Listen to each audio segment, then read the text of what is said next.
Começa agora um programa que traz tudo sobre o livro mais lido em todos os tempos. Apresentamos O Som do Livro.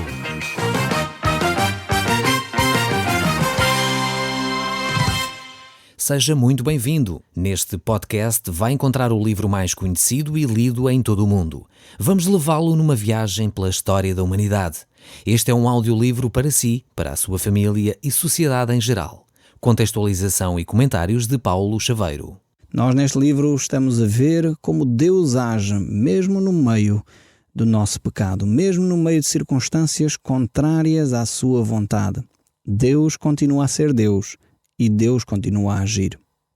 Nós no último programa começámos a analisar como o rei Assuero e a rainha Vasti estavam a proceder no meio de um grande banquete, numa grande ostentação de poder que o rei Assuero procurava promover no seu império, e ele, depois de estar alcoolizado, diz o texto bíblico, com o coração alegre por causa do vinho, uma forma muito bonita de dizer o que estava a acontecer com o rei.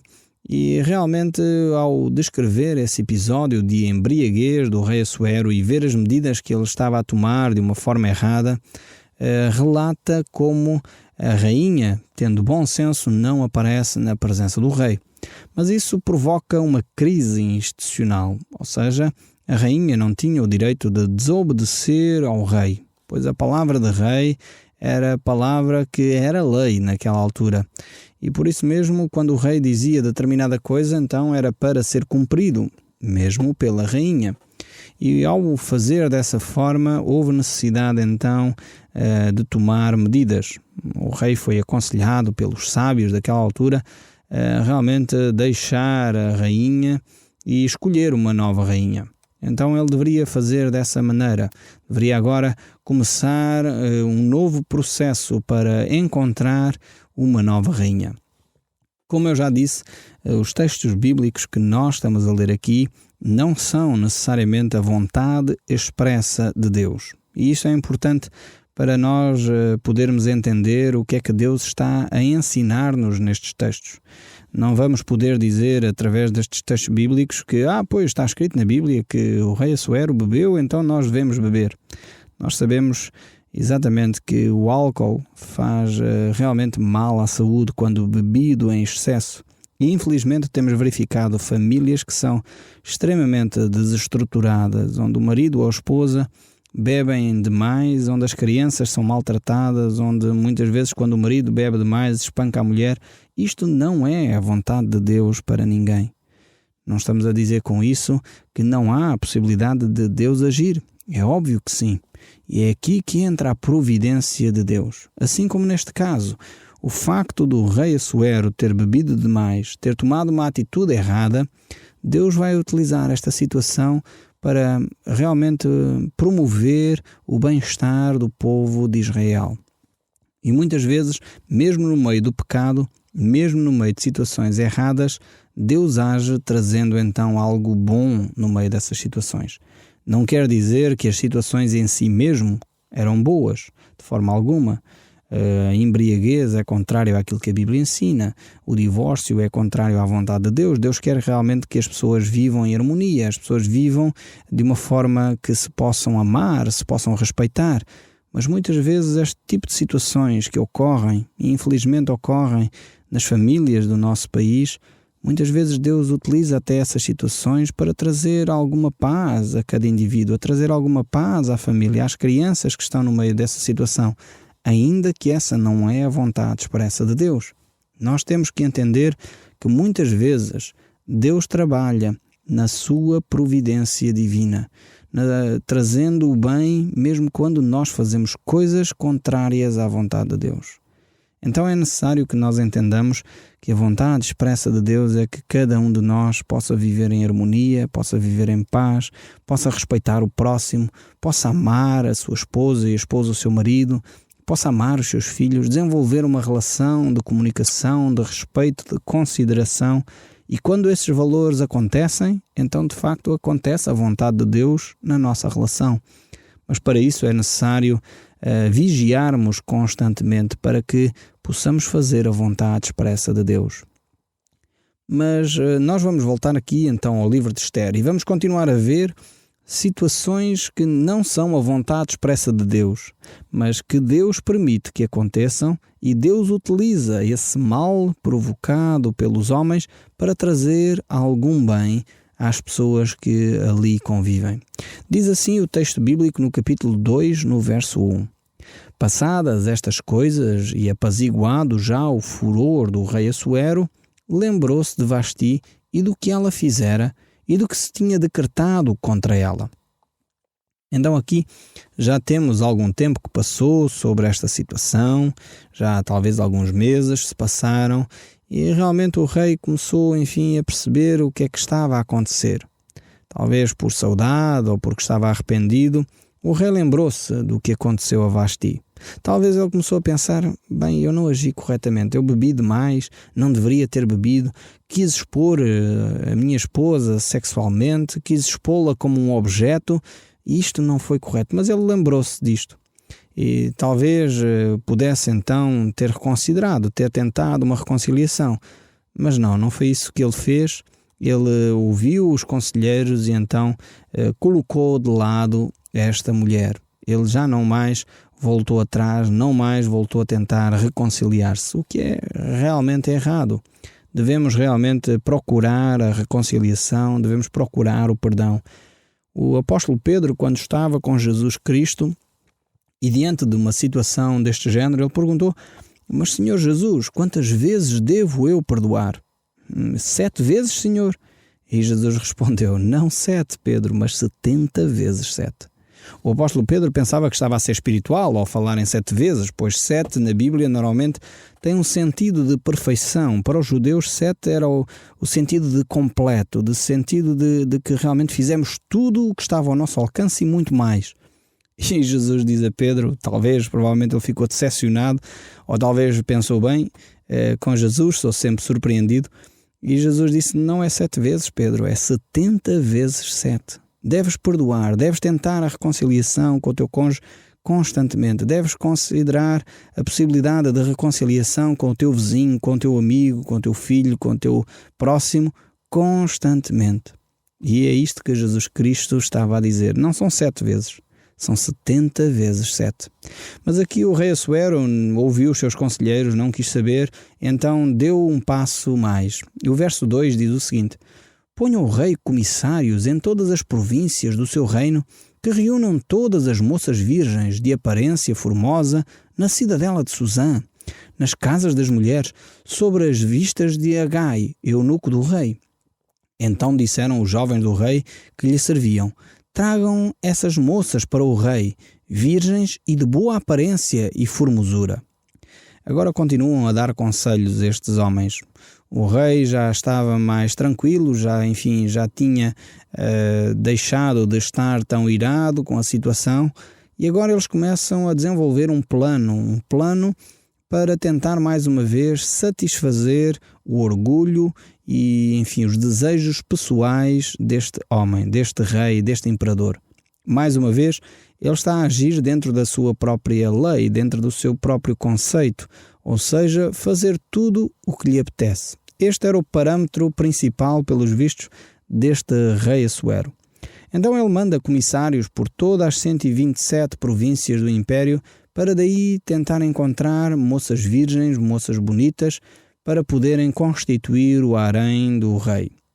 E realmente é este o contexto que vai acontecer. Poderíamos dizer que este seria o primeiro concurso de beleza, mas realmente aqui não estamos a julgar se é correto ou não o concurso de beleza, mas verificamos que estas jovens, por um lado, eram voluntárias, não eram obrigadas a isso, mas ao mesmo tempo havia uma certa obrigação, pois para todos os efeitos era o rei que estava a decretar este objetivo de encontrarem moças virgens formosas e belas para poderem vir a ser eventualmente a rainha deste império.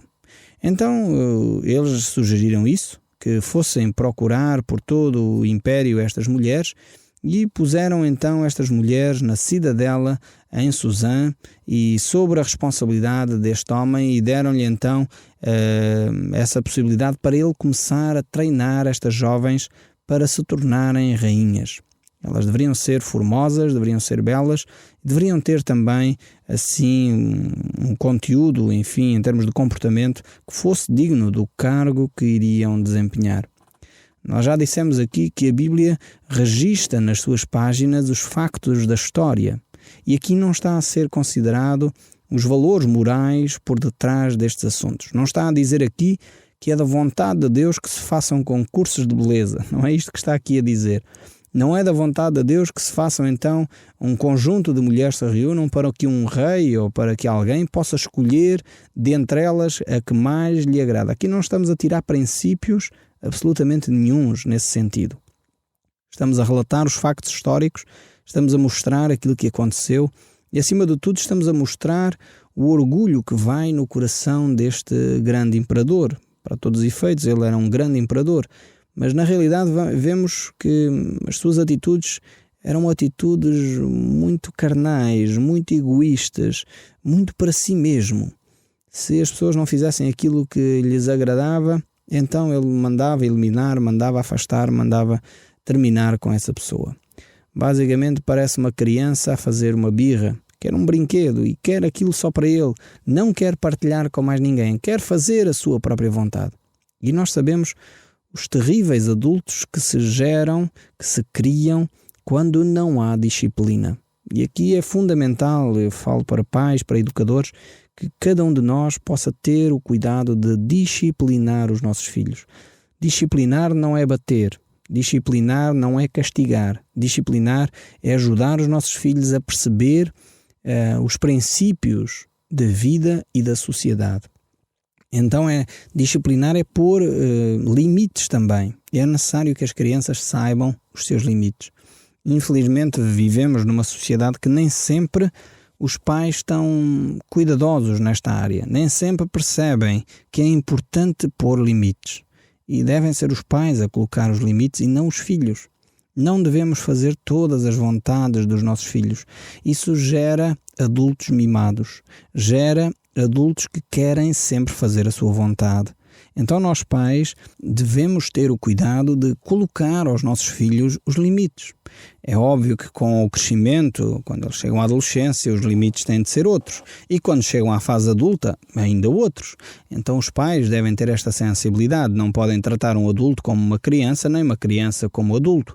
Então temos que ter esta sensibilidade. Mas aqui o rei Assuero, pelos vistos, deve ter sido uma criança que foi extremamente mimada e por isso queria fazer simplesmente a sua vontade. E lá foram, então levaram as moças e vamos ver aqui o que acontece no verso 4. A moça que cair no agrado do rei, este era, digamos, o objetivo, disseram eles, essa reinará em lugar de Vasti. Com isso concordou o rei e assim se fez. Então estabeleceram um objetivo que seria encontrar uma jovem virgem bonita que caísse no agrado do rei e essa então seria a rainha que iria substituir Vasti. E o rei achou isto uma boa ideia. O rei certamente era incapaz de pensar algo diferente, pois essa sugestão, mais uma vez, agradava à sua própria ambição. Ter uma mulher bonita, uma mulher que lhe fizesse só as vontades, uma mulher que não o contrariasse, alguém que realmente estivesse sempre disposto para obedecer. Realmente este rei era extremamente orgulhoso, extremamente despreocupado com os sentimentos da mulher que iria constituir com ele o casal. E isto aqui é extremamente triste verificar isto assim. Mas talvez, se calhar, este rei não está muito longe das situações que convivem na sua própria casa. Se calhar você tem um marido assim ou uma esposa assim. E é necessário que cada um de nós se preocupe em não satisfazer só as nossas próprias vontades. Isso eu falo para si. Muitas vezes nós temos este tipo de atitude que o rei Assuero tem. Queremos que o nosso cônjuge só faça a nossa vontade, só faça aquilo que nos agrada a nós. E nós nos esquecemos que devemos fazer aquilo que também agrada ao outro. Devemos procurar nós satisfazer e agradar ao outro também. E é assim que os casamentos também se vão construindo. Quando um faz cedências, o outro faz cedências e quando um procura agradar ao outro e vice-versa. E dessa forma a relação se estabelece, se fortalece e realmente cresce num ambiente saudável.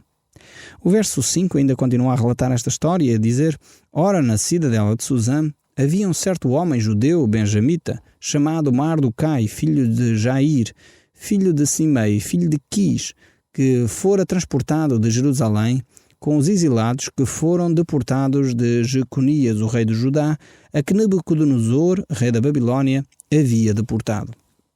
Aqui temos o relato de quem é Mardokai, qual é a sua família, qual é a sua origem, qual é realmente a sua relação com a nação de Israel. E aqui é dada a genealogia de Mardokai exatamente para se perceber que é um judeu efetivamente judeu, de descendência judaica, que era para não haver confusão nenhuma sobre a sua genealogia. Então vemos quem é este judeu, quem é este Mardokai, o que é que ele vai fazer? O verso 7 prossegue. Ele criara a Hadasa, que é Ester, filha de seu tio, a qual não tinha pai nem mãe, e era jovem, bela e de boa aparência e formosura. Tinha-lhe morrido o pai e a mãe, Mardokai a tomara por filha. Então temos aqui um homem, Mardokai, que é israelita realmente de raiz, de descendência, e que é um homem até aparentemente bom, que toma conta da sua sobrinha, esta bela jovem Ester, ou, como diz aqui o texto bíblico, Hadasa, que é o mesmo nome, que tem o mesmo significado, que significa estrela. Ela era uma jovem, bela, formosa, uma judia, que realmente era agradável à sua vista. E o seu tio, Mardokai, então pegou neste plano e tenta que esta jovem possa então entrar nesta ideia que o rei estava a ter. Aqui vemos que Mardokai não pergunta a Deus, não ora se esta é a vontade de Deus, e ele vai fazer uma coisa que é contrária à vontade de Deus. Como eu já disse, Deus tinha dito claramente que não era da sua vontade que os israelitas casassem com gente de outros povos, com gente de outras religiões, com gente que adorava a ídolos pagãos e que sacrificavam seres humanos e que tinham comportamentos claramente contrários àquilo que era a vontade de Deus. Deus não queria que o seu povo se misturasse nestes particulares.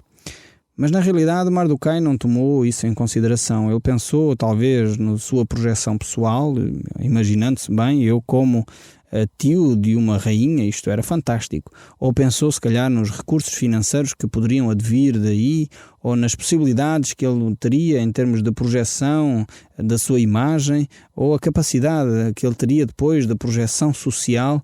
Não sabemos exatamente o que ele pensou.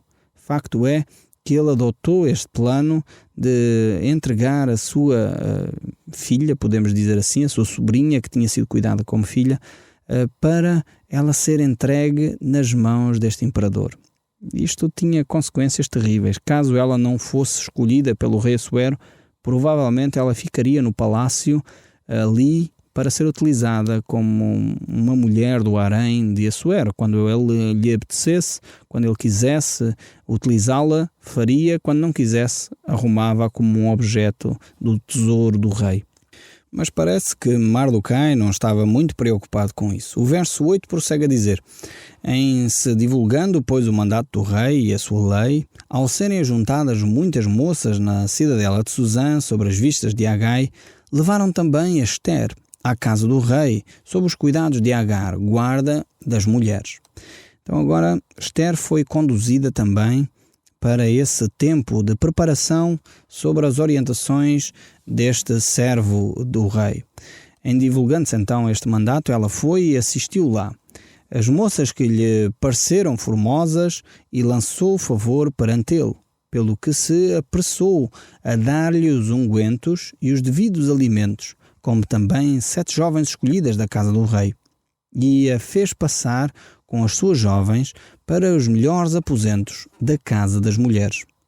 Vemos agora que Ester caiu nas boas graças deste homem e realmente ela agora foi uma das escolhidas, das eleitas, para poder ser então mais bem preparada para ir à presença do rei. Ester não havia declarado o seu povo nem a sua linhagem, pois Mardokai lhe ordenara que não o declarasse.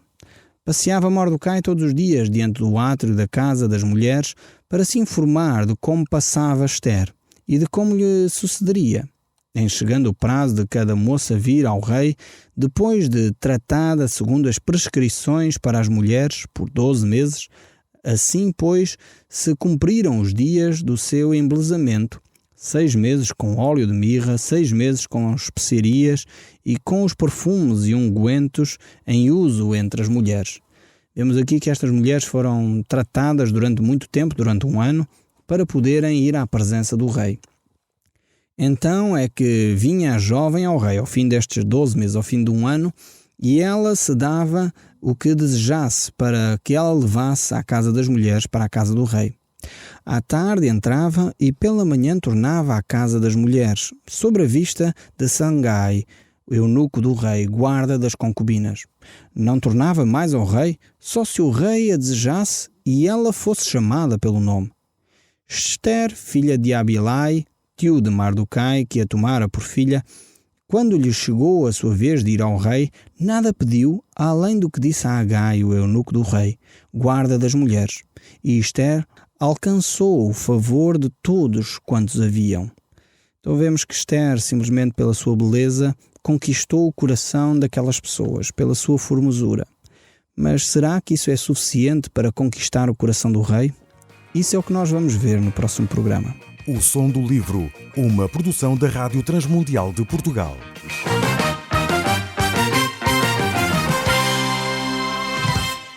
RTM. Conhece todos os nossos programas em rtmportugal.org. Uma produção da Rádio Transmundial de Portugal.